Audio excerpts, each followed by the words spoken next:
Hello students, in last class you have learned about ecosystem. Now today I am going to discuss the different components of an ecosystem.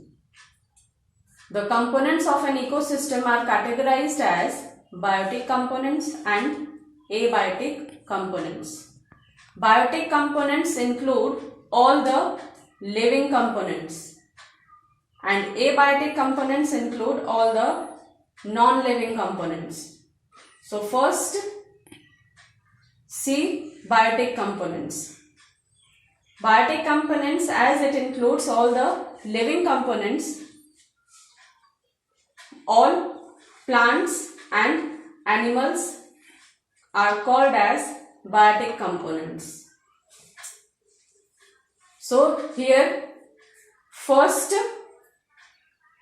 in biotic components there are, just see this flow chart. In this different trophic levels are there and the plants and animals are placed according to this trophic levels. First trophic level, it always will be plants, means trophic green plants, they are the starting point of nourishment chain for all living things. Plants, they are also called as producers because they can make their own food with the help of photosynthesis. They are also called as autotrophs. Green plants include grasses, bushes and trees. Now trophic level 2. Herbivore animals are placed in trophic level 2 because herbivore animals just like deer, goat, rabbits, pigeons, grasshoppers, bees, they are dependent upon plants for their food. Now trophic level 3. In this, primary carnivores are placed and they are also called as secondary consumers. Primary carnivores like lion, tiger, wolf, snake, lizard, etc. because they are dependent upon herbivores for their food. That's why they are placed in trophic level 3. Now the last trophic level, that is 4, it includes secondary carnivores or tertiary consumers. Secondary carnivores, they are dependent upon primary carnivores for their food. Example, peacock and vulture. Besides these 4 levels, there is one more category of animals, that is scavengers, detritivores and decomposers. Scavengers are the animals that feed on dead materials. Example, vulture. And detritivores are the animals that feed on decomposing plants.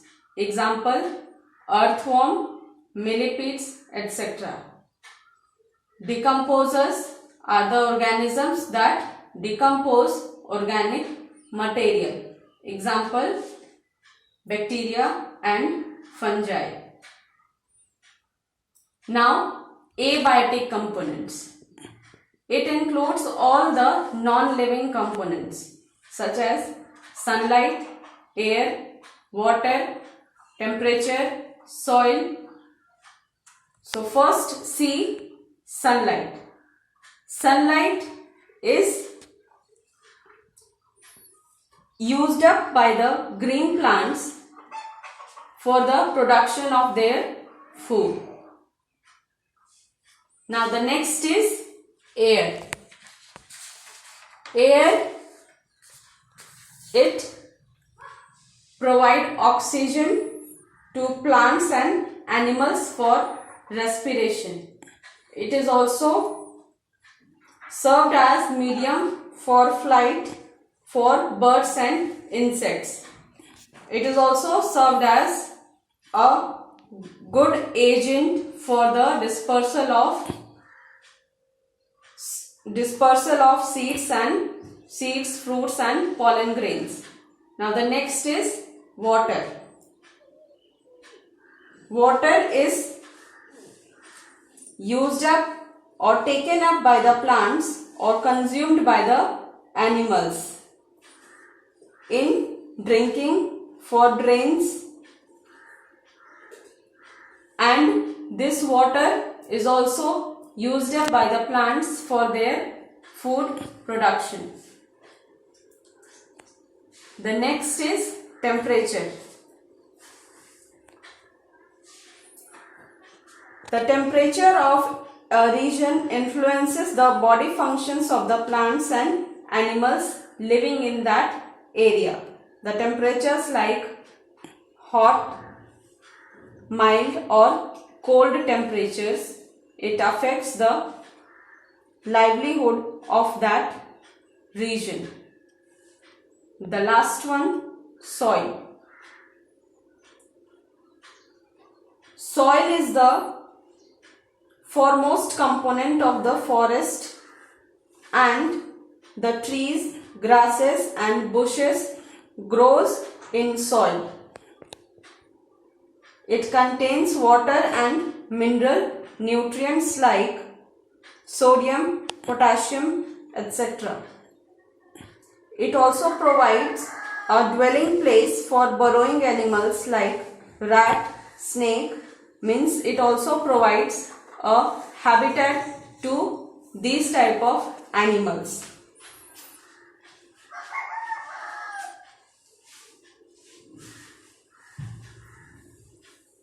For more detail, just go through the textbook. Today's homework, question number 1, explain biotic components in detail. Question number 2, explain abiotic components in detail. Question number 3, define scavengers, detritivores and decomposers with an example. Thank you.